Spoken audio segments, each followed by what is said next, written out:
টানা বর্ষণ ও উজানের পাহাড়ি ঢলের প্রভাবে তিস্তা নদীর পানি বৃদ্ধি পেলেও বর্তমানে নীলফামারীর ডালিয়া পয়েন্টে নদীর পানি বিপৎসীমার 1 সেন্টিমিটার নিচ দিয়ে প্রবাহিত হচ্ছে।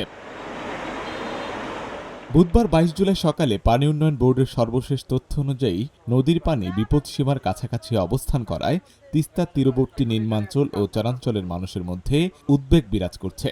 নদীতে অতিরিক্ত পানির চাপ নিয়ন্ত্রণে তিস্তা ব্যারেজের 44টি জলকপাট খুলে রাখা হয়েছে। পরিস্থিতি সার্বক্ষণিক পর্যবেক্ষণ করছে পানি উন্নয়ন বোর্ড।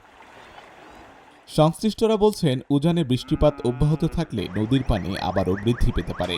এতে নদী তীরবর্তী নিচু এলাকা প্লাবিত হওয়ার পাশাপাশি কৃষিজমি ও বসতবাড়ি ক্ষতিগ্রস্ত হওয়ার আশঙ্কা রয়েছে।